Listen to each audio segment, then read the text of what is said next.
El movimiento de participación popular, que es el sector más votado del Frente Amplio desde hace 20 años, llegaba a este ciclo electoral con un signo de interrogación.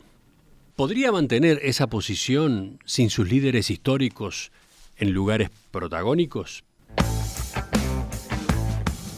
Es que el expresidente José Mujica y luego la ex vicepresidenta Lucía Topolansky renunciaron a sus bancas en el Senado en este periodo de gobierno y ahora integran, sí, la lista de la Cámara Alta del Espacio 609, pero como suplentes, no la encabezan.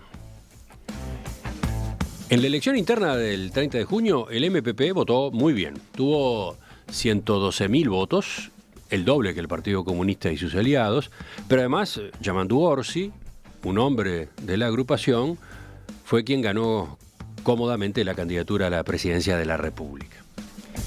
Luego, ya pensando en octubre, el MPP presentó la incorporación de la periodista Blanca Rodríguez como candidata independiente en la lista al Senado del Espacio 609, una jugada que tuvo mucha repercusión mediática. Y algunas semanas más tarde sufrió un golpe complicado. El paso al costado que tuvo que dar el tercer titular, Charles Carrera, luego de que una fiscal solicitara su desafuero para imputarlo por un delito de abuso de funciones. En fin, con todos estos antecedentes y otros, ¿cómo encara el MPP la última recta de la campaña? De ese y otros temas vamos a conversar con la ex vicepresidenta Lucía Topolansky. Lucía, bienvenida, gracias por acompañarnos. Buenos días, gracias por la llamada. Primero, ¿cómo viene siendo su participación en esta campaña? Yo estoy medio mirando la campaña desde el balcón, tuve que tomar una decisión, opté por los cuidados en mi familia y ahora soy un espectador ilustrado, diría. Ilustrado porque he hecho tanta cantidad de campañas que tengo claves que capaz que otros espectadores no tienen. Bueno, entonces de eso quiero preguntarle, pero antes usted aludía a que optó por privilegiar los cuidados en la familia. Sí. ¿Se refiere a los cuidados de la salud de José Mujica? Exactamente. Y de paso entonces le pregunto, ¿cómo está? ¿Cuál es la evolución que ha venido teniendo? Bueno, ha venido evolucionando, es una evolución lenta, a paso de tortuga, pero va evolucionando. No es siglo XXI en donde todo es ya, sino tiene que pasar un tiempo y ha venido mejorando, pero todavía precisa del apoyo de los compañeros y mío que hemos estado desde mayo en su torno. ¿Cuánto se mueve de la chacra? Él dentro de casa se mueve sin problema. Para salir afuera, como el predio de mi casa es muy irregular, va acompañado, va con ese andador que usan varios viejos, y bueno, y viene la fisioterapeuta. Él perdió peso y perdió fuerza con todo este vaivén. Ahora está recuperando eso, y bueno, nosotros tenemos la esperanza de que esto, porque lo vemos día a día, vaya a más. Esto ya no tiene que ver con el origen, con el cáncer en sí, sino tiene que ver con las consecuencias de la radioterapia, 90 años, una vida que tuvo varias vicisitudes, etcétera. Teniendo en cuenta esto que usted describía recién, las decisiones que tuvo que tomar usted, ayer, por ejemplo, en la movida que organizó el Frente Amplio en todo el país, ¿participó o no? No, yo ayer lo único que hice fue vía telefónica, hablar con gente de esa que uno La tiene, no la tengo en el índice del celular, pero sí la tengo en el índice manuscrito, y de vez en cuando uno por distintas razones habla. Bueno, me dediqué a hablar con un montón de gente que la veo poco, hablo poco, hay una llamadita, una forma que puede parecer primitiva, pero yo soy una hincha del contacto personal. Creo que puede haber el mejor publicista, no tengo nada contra los publicistas ni contra los audiovisuales y demás, pero me parece que nada sustituye como la calidez del contacto personal o de la voz, en este caso, que uno puede intercambiar con alguien. Son pequeñísimos granos de arena. Y después usted sabe que en mi casa siempre ha sido un lugar donde viene mucha gente, y yo he podido conversar con vecinos que han venido a interesarse por la salud de Pepe o buscar listas, esto, lo otro, algunos, y le he preguntado por otros vecinos y han venido algunos a preguntarme cosas, es decir, todo algo absolutamente artesanal. Pero por suerte, lo mejor que a uno le puede pasar en política es que haya una multitud de compañeros que estén dispuestos a agarrar las banderas y las lleven. Entonces uno está tranquilo, siente que tiene la espalda cubierta y que valió la pena todo lo que se sembró. Me detengo en esa palabra que usted utilizó recién. Usted dijo, uno está tranquilo. ¿Cómo ve al Frente Amplio en este momento cuando faltan menos de 2 semanas para las elecciones? Bueno, si lo comparo con la elección del 19, está 100 veces mejor, porque el Frente Amplio hizo una cosa inteligente cuando salió por el país. En vez de quedarse arrollado con la derrota, primero tuvo una primera reacción que fue en el balotaje. Hay que recordar que en el balotaje se subieron 9 puntos en un mes, lo cual fue algo, en eso yo participé, yo me acuerdo de esas barriadas, las tengo bien presentes. Pero el Frente no se quedó ahí por haber perdido la elección y se hizo cargo de ser además el partido más votado, porque hasta el día de hoy como partido es el más votado del país, ¿no? Y salió a preguntarle a la gente por qué habíamos perdido. Esa campaña en la que pude participar, es verdad que la pandemia y todas las restricciones me jugaron un poco en contra, pero pude participar bastante. Creo que fue crucial porque nos reconectó con la vida, con la realidad y con cosas que pueden parecer pequeñas, pero son trascendentales a la hora de la política. Entonces, nos posesionó para esta campaña en un plano muy distinto, aunque este es un tiempo muy distinto del 19, ¿no? Bueno, por ahí varía justamente la inquietud, la curiosidad. Por ejemplo, la semana pasada hubo trascendidos de reclamos en la interna del Frente Amplio para que se reajustara la estrategia. Fuentes del Frente le decían al diario El País que faltaba hablarle más a la izquierda. Incluso se mencionaba a dirigentes que veían a la militancia frente amplista desmotivada por esa razón, justamente. Entonces, ¿qué sensaciones tiene usted? ¿Qué información tiene usted? Yo no tengo esa impresión ni esa información. Siempre el Frente es un frente, no es un partido, ¿no? Y siempre desde que nació tuvo una gama, una diversidad de opiniones muy grande, y esa justamente es su riqueza y su fuente de crecimiento.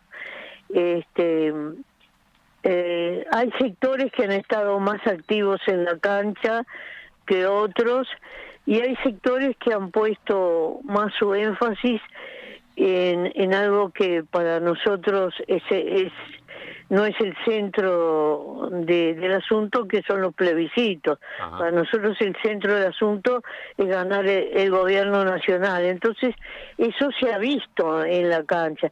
Seguramente, yo sé que algunas de esas visiones vienen de esos otros sectores. El Partido Están Comunista, el Partido enfocados, Socialista, el PVP, por ejemplo. claro, en otros temas, porque esa militancia va a votar el frente. Allí no tengo que convencer a nadie. Yo tengo que ir a la gente que se incorpora nueva, los casi 200 y algo de credenciales nuevas. Tengo que ir a la gente, a los indecisos. Tengo que ir a un electorado que siempre tiene un marco de movimiento. Esos 35 mil votos que son los que estuvieron en la diferencia del 19, en la diferencia de la ley de urgente consideración, en momentos de estos casi 5 años, son los que van a definir también en noviembre. Esta no es una elección donde hay un pingo despegado de resto. Esta es una elección mucho igual que la del 19, igual que algunas anteriores, mucho más cabeza a cabeza. ¿Usted qué ve en este momento como probable para el resultado del 27 de octubre? ¿Ve la eventualidad de un triunfo en primera vuelta? Sería fantástico, pero yo estoy, vamos a decir, visualizando más que se logra la mayoría parlamentaria y se va a una segunda vuelta, como pasó en el segundo y en el tercer gobierno del Frente. Pero entonces ya la segunda vuelta tiene un respiro, porque la mayoría parlamentaria da un respaldo importantísimo. ¿Pero eso lo ve factible? Se lo digo justamente Sí, pensando en las preocupaciones factible. Que surgieron entre dirigentes del Frente Amplio en los últimos días. Lo veo factible porque hay que mirar todo el horizonte y también la secuencia de los análisis de las encuestadoras y la secuencia de las cosas. No solo la publicidad. Si yo me guío por la publicidad de la televisión, que cuesta 40.000 pesos el minuto, claro, no, el Frente Amplio se puede decir que está casi ausente porque no disponemos de esos dineros. Pero eso pasó, no es la primera vez. Pasó en el 2004, pasó en el 2010 y pasó en el 2015, así que ya sabemos cómo es. Siempre hay ahí una disparidad de medios. Hablemos de qué es lo que está en juego. Está claro que el dilema en esta elección es continuidad o cambio, ¿no? Muy grueso, cortado así, continuidad del gobierno de coalición o cambio por el lado de regreso del Frente Amplio al gobierno. Acá hay una enorme dificultad, Cotelo, porque yo esto lo he venido pensando, mirando. El gobierno de coalición no está en la cancha hasta después de octubre. Por ahora yo tengo un montón de programas, el programa que plantearon los blancos, el que plantearon los colorados, incluso dentro de los partidos hay diferencias, hay distintos programitas, el programa que plantó Cabildo Abierto, el Partido Independiente, y recién después de octubre yo voy a tener un programa de una hipotética coalición. Sí. Recién. Sí. ¿Y entonces el panorama, por más que hablen y digan, yo a veces me sonrío un poco porque dice, presenten esto, presenten el ministerio, el agente del Ministerio Interior, presenten esto, presenten lo otro. Y yo digo, presenten a la coalición, si es con eso como lo que van a competir después de octubre. La coalición todavía no le conocemos el programa ni su cabeza. Sí, acá hay todo un debate, porque desde el oficialismo a su vez le critican al Frente Amplio que no haya presentado una propuesta de gobierno más afinada, o un plan de gobierno, bueno, ¿no? sí, porque tienen que criticar algo, pero de todo modo es mucho más prolijo. Tiene una fórmula, tiene una propuesta de gobierno con una cantidad de medidas, tiene alguna designación, y después parecería que hay un Frente Amplio de dependencia, porque usted, fíjese en la declaración, lo primero que aparece en todos los discursos, hablan de Frente Amplio y después se habla de un hipotético gobierno de coalición que Delgado, como miembro del Partido Nacional, aspira a conducir él, Ojeda aspira a conducir él, etcétera. Entonces, parecería que si no se nombra el Frente Amplio, no se puede arrancar un discurso. Está salado eso. Y visto de afuera, yo lo he comentado con algunos vecinos de acá de mi barrio, y le digo, fíjate vos, vamos a hacer una apuesta. Alguno que empiece su discurso sin mencionar al Frente Amplio. Me gustaría un horizonte más claro, no lo hay, porque claro, esa es una coalición que no sé cómo definirla. Usted decía que le cuesta definir cómo es el gobierno de coalición que está desarrollándose, o el que se confirmaría si ganara a Delgado, bueno, u otro de los candidatos.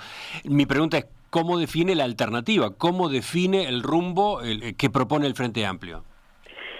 El Frente Amplio tiene una fórmula que va a ser la misma antes de octubre y después de octubre, si hay balotaje, y tiene un programa.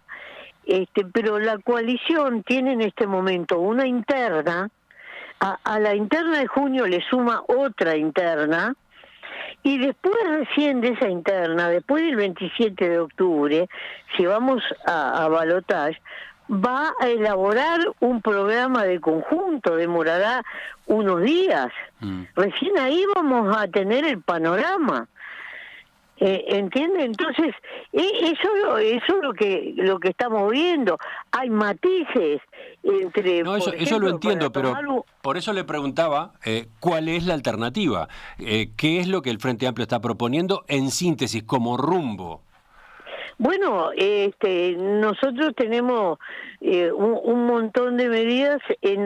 Primero, se lo pregunto, entre otras cosas, porque a Yamandú Orsi se lo critica por un discurso poco concreto, sin definiciones claras. Han predicado han hecho una prédica bastante ramplona en decir que no sabe hablar, que tartamudea. En todo caso, si tartamudea, ese es un defecto físico y no se debería la gente burlar de eso. Hay algún personaje del Partido Nacional que grita mucho por la discapacidad y se olvida en la liga, grita por aquí, por allá y se olvida. Pero eso es secundario, yo no voy a entrar en esas cosas que son muy menores. Pero nosotros tenemos definiciones claras en lo siguiente. Primero, queremos gobernar para los 3,5 millones de uruguayos. Eso quiere decir que queremos gobernar y poder dialogar con la otra parte, no gobernar para una parte de los orientales, diríamos así, porque tenemos que destrabar cosas que han quedado trabadas en este quinquenio: la integración de los organismos del Contralor, fiscal de corte, los cargos de la Suprema Corte, etcétera, una cantidad de cosas. Diálogo, eso tiene que estar claro. Segundo, tiene que haber algunas cosas que sean políticas de Estado, porque están en todos los programas, en los programitas y en los programas más grandes. Por ejemplo, no hay nadie que haya dejado de hablar de la emergencia de la infancia en ese quintil más bajo de la población. Hay un abanico de soluciones, ¿no? Pero eso es un dolor, una llaga, un problema grave que tiene el Uruguay y que nos duele cuando vemos que muere un bebé de 1 año, cuando pasan esas cosas nos duelen más.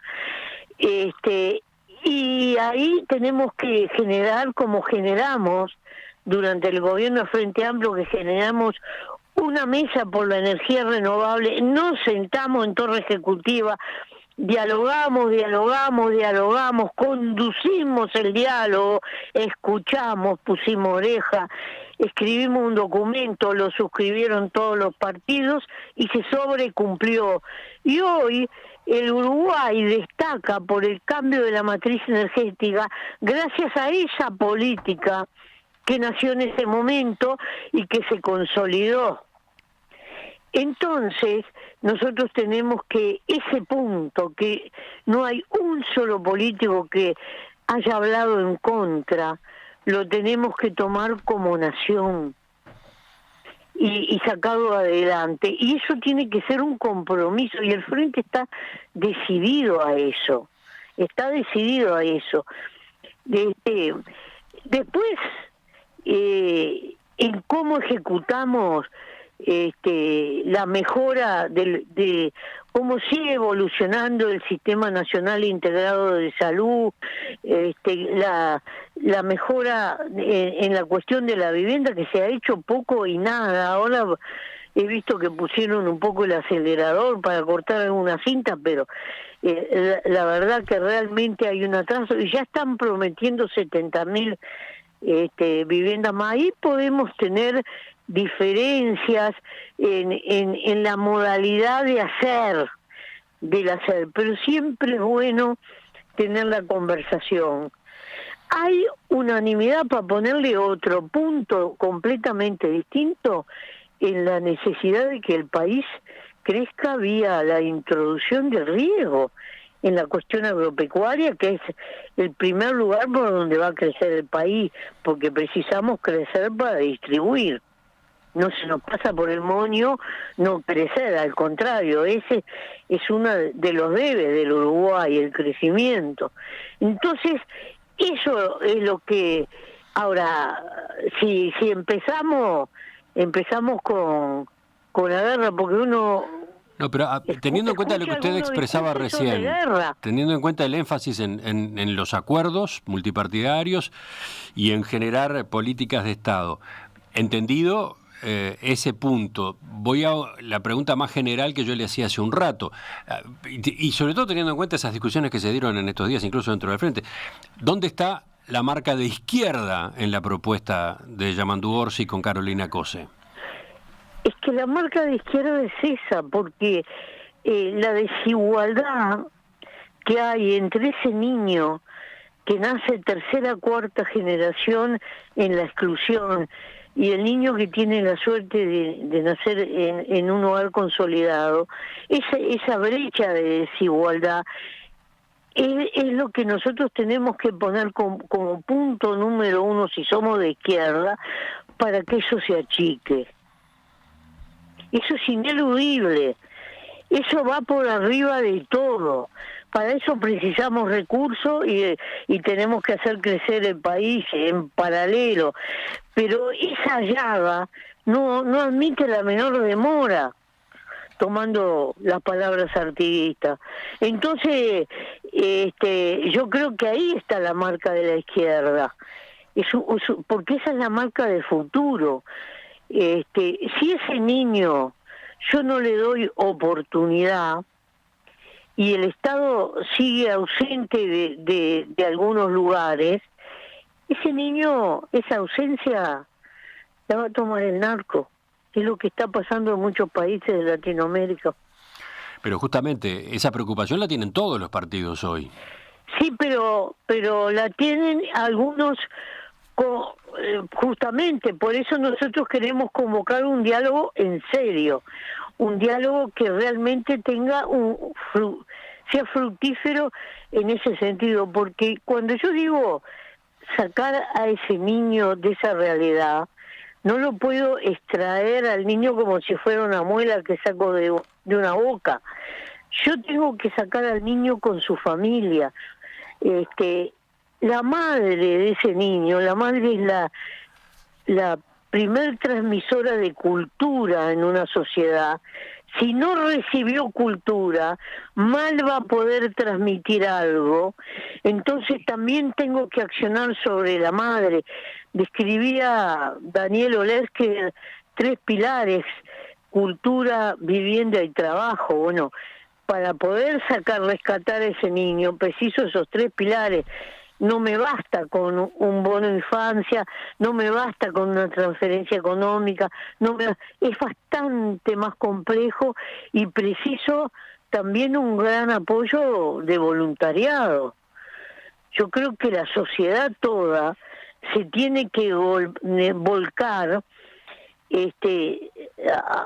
al rescate.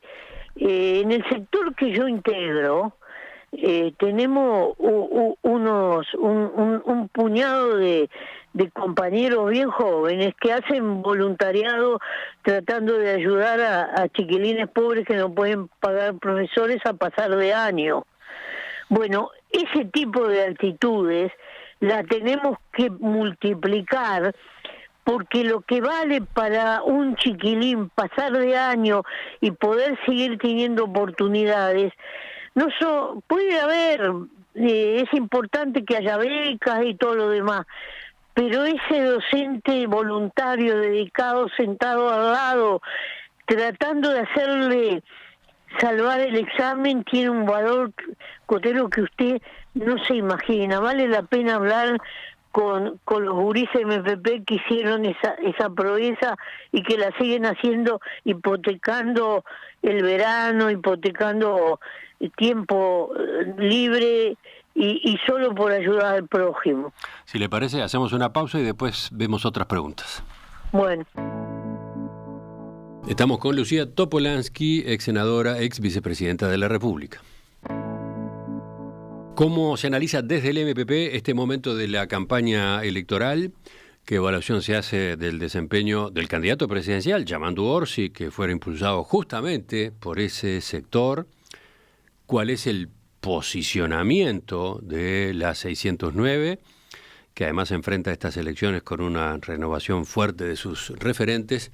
Por ahí va esta entrevista con Lucía Topolansky. Lucía, una pregunta más a propósito de la marcha de la campaña y después pasamos a otros puntos. Da la sensación de que, como las encuestas han dado siempre arriba al Frente Amplio, se ha optado por dosificar las declaraciones de tipo programático, la presentación del equipo también, y por eso como que la campaña se ha hecho larga. ¿Usted qué responde a propósito de esa impresión? Yo creo que la campaña del Frente se priorizó el diálogo con la gente de a pie, hablar con el vecino. Ya han hecho varias vueltas al país, no solo en las ciudades capital, sino en los pueblitos chicos, porque eso fue algo que nosotros recogimos de la autocrítica de la elección pasada. Y todo ese diálogo ciudadano, que es muy fermental, ha sido el eje de nuestra campaña, ¿no? El diálogo con el ciudadano de a pie. Se ha escuchado las propuestas de los sectores organizados, que está bien escucharlas y tenerlas presentes, pero el centro ha sido con el diálogo con los ciudadanos de a pie. Y yo estoy completamente de acuerdo que haya sido así. Porque la otra forma de llegar, si vos puedes llegar a través de los medios, precisas un secretario de Finanzas que haga maravillas. No lo tenemos porque los recursos son muy limitados en Uruguay, ¿no? Pero la otra forma es trillar, gastarse la suela de los zapatos. Y lo hemos hecho. Y a nivel de la lista nuestra, de la 609, a mí no me sorprendió el resultado de la interna, por ejemplo, porque yo participé en ese pedazo de la campaña, porque nosotros había fines de semana que no dábamos abasto con las actividades. Entonces, el que siembra cosecha. Ahí estuvo la clave. Ahora, de repente, el grueso de esas actividades no salían en los informativos, en la prensa, capaz que salía algún videíto por las redes y eso, pero el vecino que la vivió. Entonces, yo creo que esa apuesta fue muy claro Fernando Pereira en esta última movilización de ayer, cuando la explicó. Es la apuesta fundamental, porque es el cuerpo con el ciudadano al que queremos representar. Pero ¿qué dice cuando le cuestionan al Frente Amplio y en especial a la fórmula presidencial que no haya hecho definiciones categóricas, claras con respecto a seguridad pública? ¿Cuáles son sus propuestas, cuáles son sus líneas a seguir en materia de seguridad pública, teniendo en cuenta que es un asunto tan delicado, tan sensible para la población? ¿Por qué no se mencionan nombres de posibles ministros o de otros jerarcas de esa área de responsabilidad? Nadie ha nombrado ministro del Interior, que yo sepa. Nadie. Primera cosa. Segundo, ¿por qué nos conminan a nosotros a nombrar a alguno? Primero, empezar por casa, en todo caso, el que te conmina. Pero fuera de eso, entre las propuestas hay cuestiones. La cuestión de la seguridad y toda la cuestión del narcotráfico, el lavado de activos y todas esas cosas, son temas de una complejidad y cada vez mayor, porque no hay un país del mundo que haya derrotado ese flagelo, que uno tiene que trabajar con pies de plomo y mucha seriedad. No se puede dar al ping-pong porque eso banaliza. Mire, yo le voy a ejemplificar con un comentario de un vecino de mi barrio. Ya sabe que yo vivo en un barrio de chacras. Siempre el problema en este barrio habían sido el robo de algún animal, una vaca que se llevaban, un cerdo, alguna oveja, ¿no? Que era una cosa sencilla de robar. Eso ha desaparecido por una enorme seguridad que se desplegó. No, para los chorros de esta zona es más fácil y más rentable trasegar droga, me dice el vecino. Y me quedé pensando, y tiene razón. Hace poco apareció ahí a unas cuadras de Rincón del Cerro, en el barrio, en la orilla del barrio Sarandí, apareció un enterradero de droga y armas gigantesco. Eso era impensable en esa zona. Y hay muchachas desaparecidas en esa zona, todo producto del narcotráfico. Ese es el drama que estamos viviendo. Ahora, no lo podemos tomar banalmente, es una cosa de una enorme seriedad. Por eso, y entonces, ¿cómo? Podido abordar Brasil, Argentina. ¿Cómo encararlo? Teniendo en cuenta que además el Frente tiene su propia experiencia de 15 años de gobierno, sí, y el MPP mismo estaba al frente del Ministerio del Interior, donde los delitos no pudieron frenarse, pese a que se había prometido lo contrario. Entonces... No, pero no es una cuestión de estadística de delitos tampoco. Yo no estoy comparando ni numeritos ni nada. Empezó a aparecer un tipo de delito que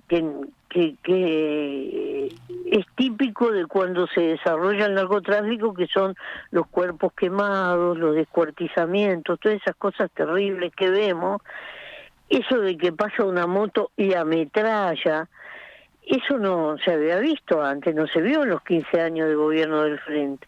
Habrán bajado otros números, pero esos delitos nuevos son terribles. Yo tampoco se los achaco linealmente a nadie ni nada. Es el narcotráfico que no hemos podido parar como país, pero no pudo Argentina, no pudo Brasil, no pudo Paraguay, no pudo Chile. Nómbreme un país que haya podido. No hay en el mundo por ahora. Y nosotros, Latinoamérica, somos el cartón ligador, porque de acá salen los cargamentos por ahora de cocaína, que es lo que se consume, aunque están apareciendo esas otras drogas siniestras. Y los mayores consumidores son Estados Unidos, Europa, Japón, Australia. Pero usted no ve un solo presidente de esos países que le haga un llamado a su población para que bajen la mano en el consumo, porque mientras haya un cliente, va a haber un vendedor. Eso deja muchísima plata. Acá los controles por el lavado de activos se bajaron. Los controles en la ley de urgente consideración, los controles se bajaron para los depósitos, para una serie de cosas, y eso no fue bueno. Pero entonces, justamente, cuando a usted le preguntan, cuando usted le preguntan en un contacto mano a mano con vecinos, en estas campañas, en estas jornadas de búsqueda del voto, por este tema, ¿qué es lo que usted dice? ¿Qué ofrece el Frente Amplio? Lo que el Frente Amplio trata es de que el vecino esté lo más... no pierda el sentido de comunidad, que no se encierre en su casa y diga, bueno, que el mundo fuera de mi reja se venga abajo. Tratemos como comunidad, como pequeñas comunidades, de ayudar al gobierno de turno, y acá no importa el pelo, a que esto no prospere en los barrios. Porque si nosotros no denunciamos un delito, y ha pasado en mi barrio, yo le he oído a algunos vecinos, no voy a la 23 porque me tienen 3 horas y para tomarme la denuncia y esto y lo otro. Si yo no voy, no denuncio, no estoy ayudando a que las cosas se visualicen. Esto es un trabajo que yo tengo que convencer a la ciudadanía que lo hacemos todos o no salimos. Es muy, no es con 4 palabras, ni con 2 medidas, ni con 3 porcentajes, no es así, ni relajando al que estuvo antes en el gobierno, no es así. Si vamos por ese camino vamos a seguir equivocándonos. Enseguida, otra pausa. Trato de decirlo. Lucía, el plebiscito sobre la reforma constitucional que promueve el PIT-CNT con cambios al sistema de seguridad social ha implicado una complicación para el Frente Amplio, porque hay sectores a favor de la papeleta del sí y otros en contra, entre ellos el suyo, el propio MPP. Sí. Por eso fue que la dirección del Frente Amplio optó por la libertad de acción. Mi pregunta es, ¿usted habla espontáneamente sobre este tema en sus recorridas y encuentros con la gente? Yo sí he hablado porque para mí es un tema que es parte del futuro. Fíjese que el mundo del trabajo, porque al hablar de seguridad social estamos hablando del mundo del trabajo, ha tenido y va a tener en este siglo en el que estamos cambios que son cada 5 minutos a veces. Y no hemos instalado la verdadera conversación. ¿Qué pasa cuando una cadena de producción desplaza, ya sea por la inteligencia artificial, la automatización, la robotización, lo que sea, desplaza una masa laboral que queda al costado del camino? ¿Y qué vamos a hacer con toda esa gente? Y si esa cadena que desplaza y se automatiza va a aportar a la seguridad social de algún modo. Ese es el corazón de la discusión, y eso no se dio. Entonces yo trato de plantear eso. Nosotros no podemos hacer un diseño a 30 años. El que diga eso está diciendo una boludez. Capaz que cada 2, 3 años vamos a estar cambiando las cosas. Tampoco podemos dejar inmóvil el INEFOP, que es un instituto muy bueno que creamos para cuando el trabajador quedaba desempleado, reciclarlo, recapacitarlo. No lo podemos dejar así. El trabajador tiene que tener una capacitación permanente, aún teniendo trabajo, porque el ritmo del cambio es tan veloz que si no, no le van a dar los tiempos. Y como todo el sistema va a tener dueños, porque si todo ese sistema de inteligencia artificial, robotización y demás fuera simplemente para sacarle penurias al ser humano y que tuviera tiempo libre, pero lo manejábamos entre todos y no había un dueño, diríamos, estábamos todos tranquilos. Pero va a haber una cantidad que van a quedar a la vera del camino, y es eso de lo que me tengo que preocupar. Y por lo tanto, ¿cómo relaciona todo esto con el plebiscito, con la reforma constitucional que impulsa el PIT-CNT? Primero, hay varias cosas. Primero, no estoy de acuerdo que se hagan con las elecciones nacionales plebiscitos, porque son discusiones distintas, y el centro, cuando hay una elección nacional, el centro de la discusión debe ser la elección de un gobierno. Entonces yo he visto que muchos plebiscitos, no solo en esta circunstancia, en otras también, no han tenido suerte, porque la discusión necesariamente no se puede centrar ahí.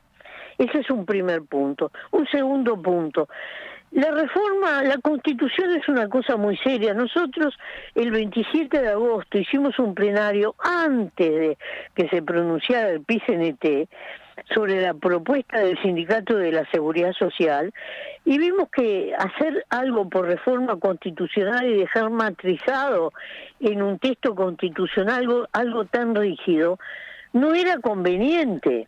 Usted se refiere a 27 de agosto del año pasado. Sí, fuimos los primeros. Uh-huh. Y lo hicimos blanco sobre negro, público, y lo leyó el que quiso. Entonces, hacerlo por Constitución ya es un error, porque una ley se cambia con otra, se modifica, se mejora, etcétera. Primera cosa. Segundo, la propuesta aborda 3 temas. La ley vigente tiene una cantidad de puntos que no nos conforman, y habría que abordar mucho más cantidad de puntos. Así que por esa razón nosotros no estamos de acuerdo ni con lo vigente ni con lo propuesto, y por eso estuvimos de acuerdo con la primera idea que se manejó del frente, que es organizar de vuelta la conversación, porque el diálogo social no es más que eso, organizar de vuelta la conversación para poder ir a los ejes de la cosa. Cuando se instalaron los cajeros automáticos, AEBU negoció con el gobierno de turno que los cajeros automáticos, porque desplazaban personal, aportaran un ficto a la seguridad social. Los camiones, aunque usted lo tenga en su galpón y no lo saque para nada, aportan a la seguridad social y no lo puede vender si no está al día. Pero hay una cantidad de cadenas que vienen desplazando trabajadores y no aportan a la seguridad social. Demos esa discusión, porque si no, nosotros nos vamos a quedar con un excedente de mano de obra que tenemos que reciclar a la carrera, y no es en pequeñas cosas. Yo le puedo enseñar a hacer alfajores a una doña para que se rebusque en una feria, pero eso no es un trabajo. Entonces, volviendo a la pregunta que yo le hacía hace un rato, un alquiler mensual, más la luz, el agua, etcétera. Yo le preguntaba al comienzo, ¿usted pone este tema espontáneamente en la conversación que tiene con ciudadanos, con vecinos? Sale, porque el tema del trabajo sale y el tema de la formalidad sale. Pero yo no soy no vengo con esa bandera, yo vengo con la bandera de por qué es necesario ir a un gobierno del Frente Amplio. Y ahí en la conversación sale. Y cuando nosotros hacemos desde tiempo inmemorial lo que llamamos la mateada, y las mateadas son de micrófono abierto, y siempre hay alguno que lo plantea, así que sale. Yo no salgo a insultar al resto tampoco, porque tampoco me parece que esa es la metodología. Doy mis razones. Entonces, la seguridad social es una cosa muy importante. El mundo del trabajo a mí me dejó alelada cuando Pedidos Ya con un clic de la máquina despidió a 250 trabajadores, les apagó la máquina y los tipos no pudieron hacer nada. Nuestras leyes laborales, que son bastante avanzadas en relación al continente, quedaron atrás. No, ¿dónde hacían la olla sindical? ¿Qué hacían? ¿Ocupaban la nube? ¿Qué mierda hacían esos trabajadores? No pudieron hacer nada porque no lo habíamos previsto. Nosotros tenemos que tener claro que de ahora en más todo ese mundo se nos cuela en la cuestión laboral, cada vez más. Esa es la discusión que tenemos que dar. Y si demoramos un tiempito más, un tiempito menos en darla, no importa. Para terminar. La cuestión es abordarla de fondo. Además, espere un minuto, le quiero decir una cosa más. A ver. Yo voté, estando todavía en el Parlamento, y todo el Frente Amplio, la ley de los cincuentones. ¿Se acuerda de la ley de los cincuentones? Sí, claro. Bueno, en esa ley yo le di la opción a los cincuentones de quedarse o salirse de la SAFAP voluntariamente.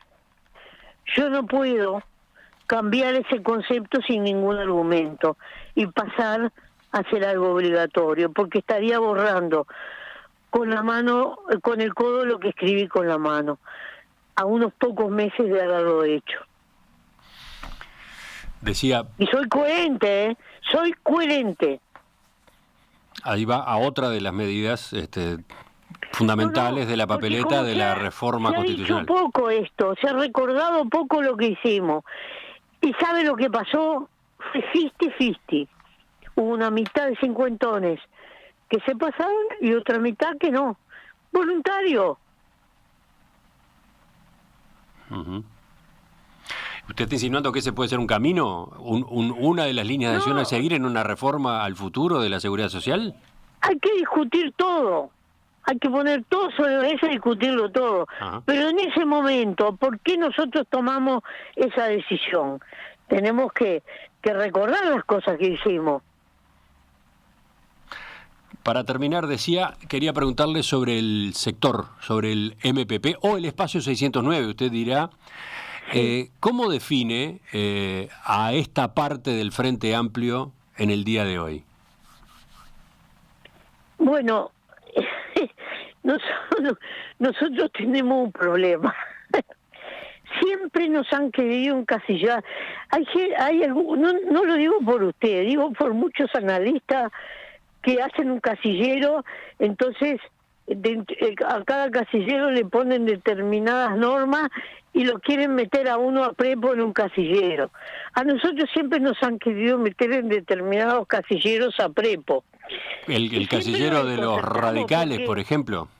¿El casillero de los radicales? El casillero de radical es una palabra que puede ser muy linda porque es de raíces, así que no, para mí no dice nada. En casilleros varios, que son estos, que son otros. Y nosotros nacimos con un enorme espectro amplio, porque en nuestra primera lista, 609, había un periodista importante que se llamaba Carlos María Gutiérrez.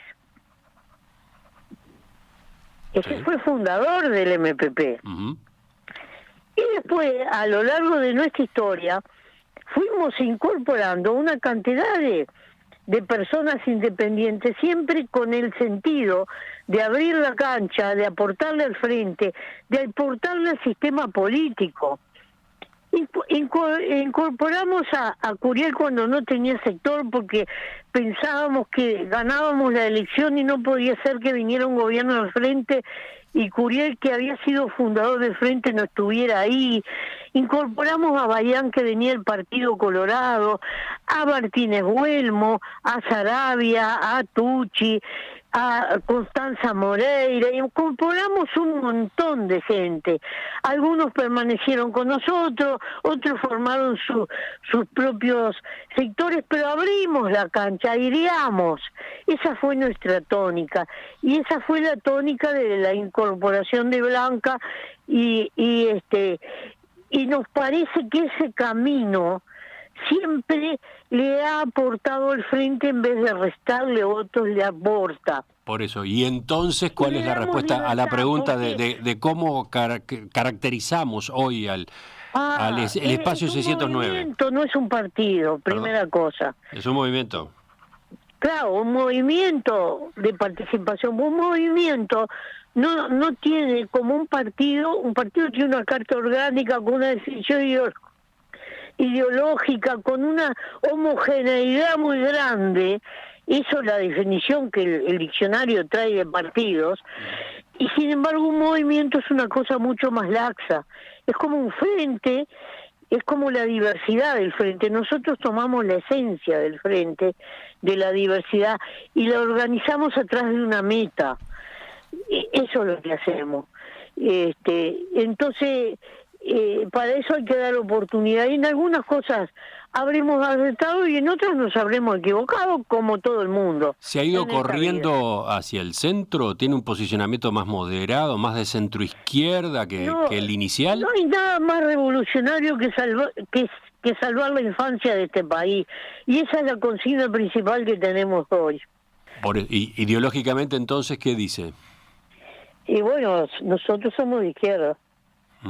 No, pienso, por ejemplo, en las tensiones que supo haber en el gobierno del propio José Mujica entre el MPP y el astorismo.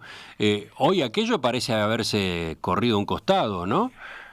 Hoy... No, sí, hubo una cantidad de bolazos, dijeron que había 2 equipos económicos. Sí, bueno, por ejemplo. No fue así. Hubo una diferencia en cómo se invertían las ganancias,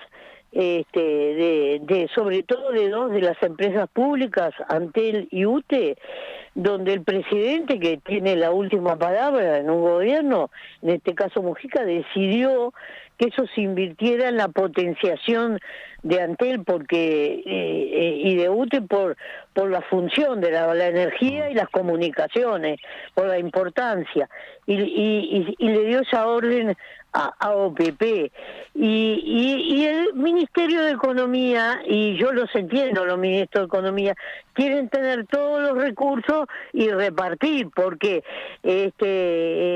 siempre los ministerios de Economía, los ministros de Economía tienen el drama de la frazada corta, pero no hubo fue eso, y bueno, después empezaron a generar ese mito y quedó por ahí. Está bien, pero no hoy el espacio 609, el MPP y Mario Vergara y su corriente han sido aliados en la interna, por ejemplo. Han tejido una serie de acuerdos. Hoy ustedes han impulsado a Gabriel Odone como ministro de Economía en un eventual gobierno encabezado por Yamandu Orsi, y Odone es alguien muy cercano a las ideas astoristas, ¿no? Entonces... ¿A usted le parece que al Frente Amplio le fue mal con las ideas astoristas en economía? Hay que recordar que cuando tomamos el gobierno en el 2005, había 2 vencimientos de la deuda externa que caían como misiles sobre el presupuesto nacional, y Danilo tuvo la enorme capacidad de renegociarlos y se salió adelante. Que en la crisis del 2008 Uruguay casi no sintió el vendaval. Hay cantidad de cosas que se hicieron. La reforma del Banco Central, la reforma impositiva, nos desenganchamos de esa dependencia que teníamos con Argentina, que nos llevó vía el Banco de Galicia a la crisis del 2002. Yo qué sé, es infinito la cantidad de cosas que se pueden decir. Pero la pregunta se la hacía a propósito de la mano de Danilo. ¿Y qué, le vamos a escupir la cara ahora? No, lo digo porque estoy seguro que a muchos analistas puede haberles sorprendido que el MPP fuera a proponer un nombre como el de Gabriel Odone para ministro de Economía, ¿no? Bueno, pero la vida es así, hermano. Hay que tener la capacidad de sorprenderse todo el tiempo. De sorprenderse y de corregir, además, el rumbo. ¿Sorprenderse los de afuera y corregir los que toman las decisiones? ¿Por qué salimos a recorrer y a preguntarle a la gente en qué nos equivocamos? ¿Por qué salimos a eso? ¿Para echar las respuestas a una papelera? No. para asimilar las respuestas y corregir. Y corregimos un montón de cosas. No somos necios nosotros. Lucía Topolansky, le agradezco que nos haya acompañado esta mañana, le agradezco sus respuestas a estas preguntas en el día de hoy. Bueno, un abrazo y saludos a su gente. Hasta pronto.